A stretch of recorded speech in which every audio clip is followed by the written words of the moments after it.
beloved Boss Mike Cervera. Si dating Senador Bong Yon, Gonggonam. Buti nga sa'yo, ha? Balik kulungan daw, mga kababayan, ha? Balik kulungan. O, tara! Balik kulungan si dating Senador Bong Revilla dahil yan sa kasong malversation kaugnay sa maanumalyang flood control projects at live. Kala ko ba wala kang kasalanang hayop ka? Sabi mo kanina, wala akong alam na kasalanan dito. Biktima lang ako. Kawawa naman ang pamilya ko. Unggoy! Kung hindi ka lang pinalabas ni Duterte, dapat nabulok ka na sa kulungan eh. Di po ba mga kababayan ko?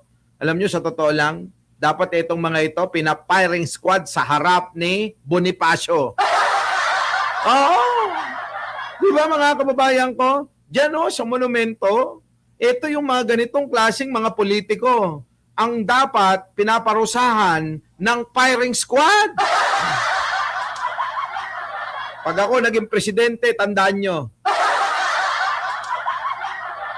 lahat ng magnanakaw, ipapapiring squad ko. Lahat ng mga babaeng iniwan ng mga asawa at inabuso ng mga asawa nila, lahat kayo, hahanapan ko ng katapat nyo nang hindi kayo gugulpihin at sasaktan pa. Ayos, di ba? Saan ka pa? Dapat ganun. Di ba? At eto pa mga kababayan ko, sa lahat ng mga lalaki na mga nananakit ng kanilang mga asawa, tandaan nyo, isasabit ko kayo at ang itatali ko yung ulo nyo sa ibaba. Ayos ba? Ayos? Utik na yan, Pag tinali natin mga kababayan, isasabit natin sila. Itatali natin yung ulo sa ibaba, higpitan natin, gano'n. Yan, nakatali ka dyan.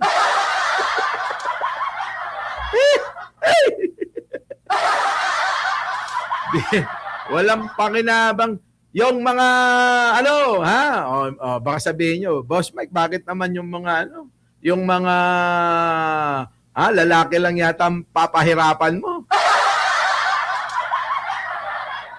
Sabi nila, ang babae minamahal, nirerespeto, ginagalang. Ganon. Kayo talaga.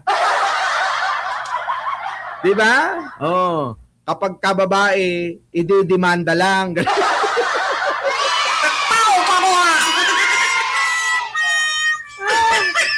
Di ba? Ayaw nun, mga kababayan. Ang babae dapat idemanda lang. Pero kapag kalalaki, nako mga kababayan ko, ewan ko na lang, itatali natin yung ulo sa ibaba. Tapos sabit natin sa may doon sa sinasabitan ni Along, malapitan. Sa monumento sa circle, di ba? Yung dulo ng dulo ng LRT. Nandoon yung laki laging mga mukha ni Along, di ba? Tanggalin na natin yun. Gagawin nating sabitan. Ewan ko na kung di magtingalaan mga kababayan. Baka pati si Andres Bonifacio. Nako, tagaing kayo. Nakaganon si Andres Bonifacio doon, mga kababayan ko.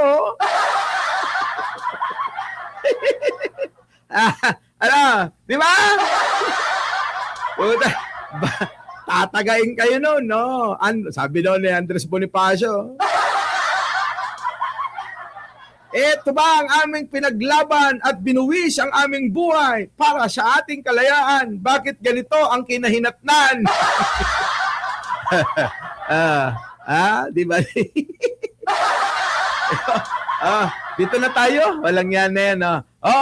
Ano na nangyari dito kay Bong Revilla? Balik kulungan si dating Senador Bong Bong Revilla Gunang. dahil yan sa kasong malversation kaugnay sa maanomalyang flood control projects.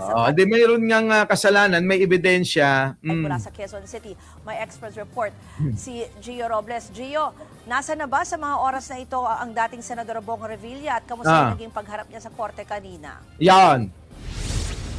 Ruth, pansamantalang idedetene sa New Quezon City Jail sa Payata si dating Senador Bong. Si Crisanto naman oo. Ano ba?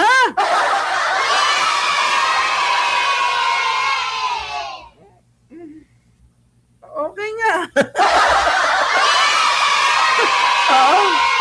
Pwede. Oo, thank you naman, Crisanto, ha. Nagdududa na ako sa iyo kanina pa. Revilla. Bago mag-alas 2 kanina nang dilala na siya ng mga tauhan ng Sandigan Bayan para Nako. i-turn over naman sa mga nag-aabang na tauhan ng Bureau of Jail Management and Nako. Penology o BJMP.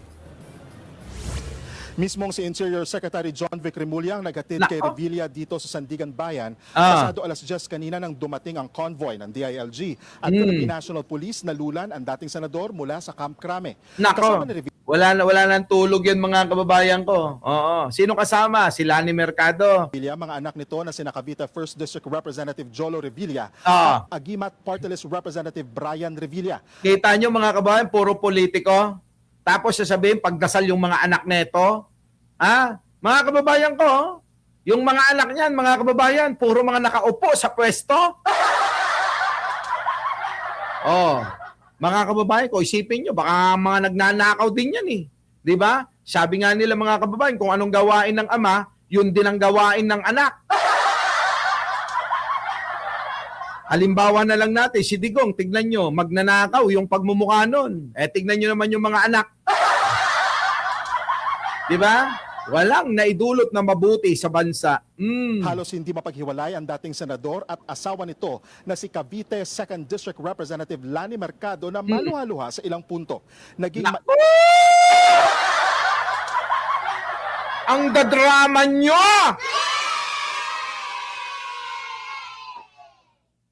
Tigil nga kayo, alam nyo naman yung mga kasalanan yung ginawa, aminin nyo na. Di ba? Aminin nyo na. Oo nga, alyansa pa. Pero iba naman yung dinadala, di ba? Oo nga, nasa alyansa yan eh, pero iba naman yung dinadala. Di ba? Binanat-banatan yan natin noon. Sige tuloy. Yan ang problema sa mga ito, mga kababayan, paawa. Alam naman nila yan eh, kung ano yung mga ginawa nila. Kaya lang syempre, dahil mga makakapal ang mga mukha nito, hindi nila aminin ng mga nagnanakaw yung mga yan. Tama, mali. Aamin ba na magnanakaw yung mga yan? Hindi. Ipipilit nila at paniniwalaan nila yung sarili nila na sila'y talagang mga mabubuting tao. Ganon ang mga magnanakaw at mga demonyong mga politikong pinaghahalal ninyo. Tama? Ilap sa media si Revilla. Mahigpit ang seguridad at bantay sarado ang dating senador ng mga tauhan ng CIDG. Kusang sumuko sa CIDG sa Camp Crame kagabi si Revilla matapos ilabas ng Sandigan Bayan 3rd Division ang warrant of arrest. Okay na. Wala, mga kababayan ko. Laban sa kanya. Kaugnay ito sa umano'y Ghost Flood Control Project sa Pandi sa Bulacan na Hindi na kayo naawa sa amin sa Bulacan. Abay, katagal-tagal na namin dyan. Akala namin talagang walang mga pondong binibigay ang gobyerno dyan. Pero kayong mga hinayo pa kayo. Oo, kayo pala ang dahilan kung bakit ang pagbaha ay hindi nasusolusyonan. Tama, mga kababayan ko. Kaya pala hindi nasusolusyonan ang baha dyan sa Bulacan. Kasi mga kababayan ko, dahil sa mga itong mga politiko na mga nakaupo sa gobyerno, mga kababayan ko, sila pala ang mga kumukobra. Putik na yan, no? Mga walang mga kababayan ko, walang pakialam sa maliliit nating mga kababayan. Sila po yung mga hindi nag-iisip ng kapakanan nating mga nasalaylayan. Tandaan nyo, itong mga taong ito, itong mga politikong ito, Sila po ang dahilan kung bakit nahihirapan ang marami nating kababayan diyan po sa Bulacan at marami pang lugar sa buong Pilipinas dahil po sa pangungupit, pandudupit, pagnanakaw nila sa pondo na dapat hindi na sila binabaha.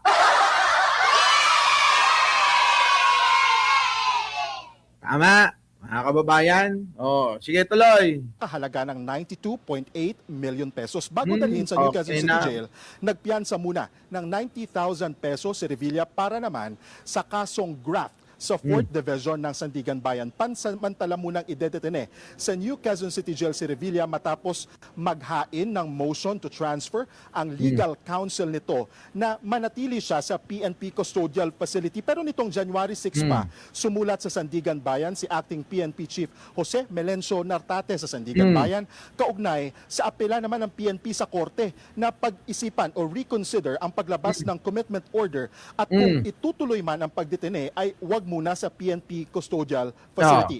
Oo nga. Ito ang nangyayari mga kababayan ko eh.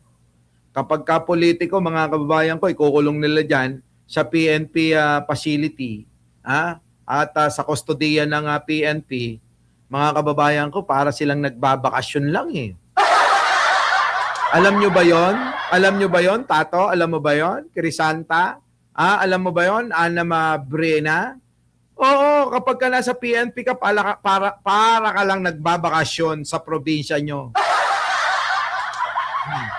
Alam nyo mga kababayan ko, kahit man lang sana itong mga ito, maranasan talaga nila yung makulong sa bilangguan na kasama yung mga bilanggo na mga may iba ring kasalanan, yung po bang siksikan, yung iba nga mga kababayan, kailangan nakatigilid.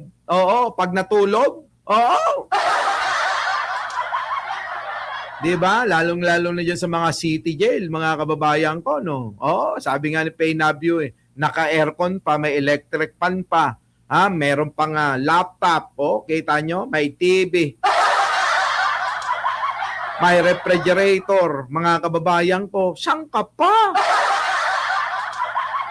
Ang sarap ng buhay, mga kababayan, kaya walang takot mga magnakaw yung mga hayop na yan eh. Biruin ninyo, magnanakaw sila. Ay, bakit ka matatakot, Eka? Kapag ka nakulong naman ako, para lang naman ako nagbabakasyon. At saka kapag ka naman nakulong ako, oo, kahit araw-araw ako puntahan, nila ni Mercado, ay okay lang. Diba? Tignan nyo, at kapag napalitan na yung administrasyon, papangakuan ko lang yon na ibibigay ko ang 100% na support ako sa iyo. Ang kapalit, palayain mo lang ako din eh. Di ba gaganyan ang ginawa ni Digong kay Bong Revilla? May nagtanong nga na kapag kaho ba kayo nanalo? Duterte, mapapalaya na po yung aming Senator Bong Revilla, abay 100% ni Digong. Mapapalaya ko na basta tuparin niya lang yung sinabi niya na ako ay susuportahan ng 100% niyan. Ayun. Pinalaya! Diba? Kita niyo mga kababayan kung mga kawalang yan. Tuloy! Ayon kay Nartates, malaki raw kasi ang gastos ngayon ng PNP at maging sa seguridad na kakailanganin kung doon man idedetene si Revilla. Karamihan daw kasi ngayon sa mga under custody nila ay mga terorista at ang mga high value na person under PNP custody o PUPC. Sa Biyernes, ang arraignment ni Revilla dito sa Sandigan Bayan. Ang laki ng problema nyo. Ako tanungin nyo. Ano pinoproblema nyo dyan kay Bong Revilla?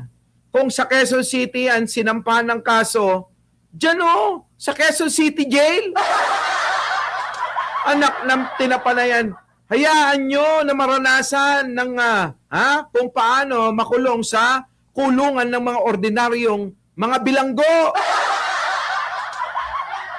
Walastik, itong problema sa atin eh. Pangulong Bongbong!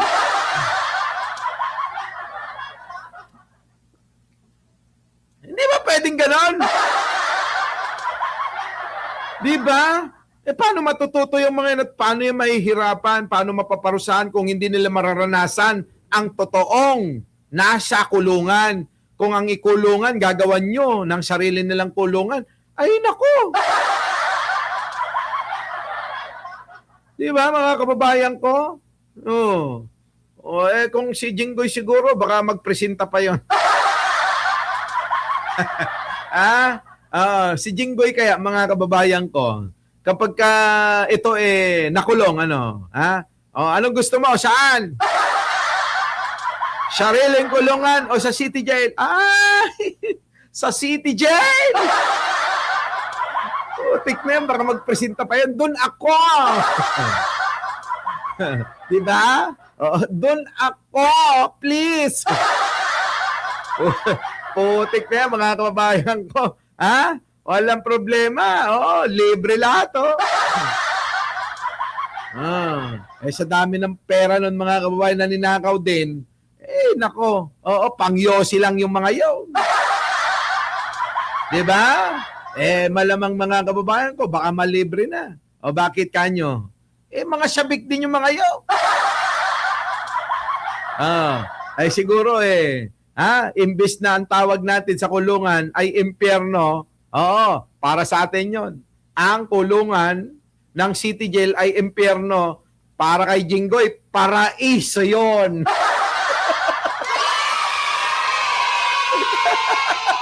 Diba? Diba? Diba? Baka parang parang yung sinabi ni John Vic Remulla kanino? Kay Harry Roque, di ba?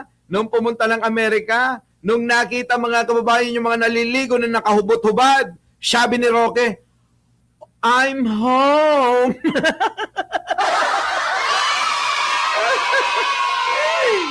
Grabe, di ba? Baka sabihin ni Jinggoy Estrada. Kaya nga ako nang nakaw. Hindi nila ako hinuhuli. Gusto ko talaga din Talaga gusto no? Yan mga kababayan ko. Our beloved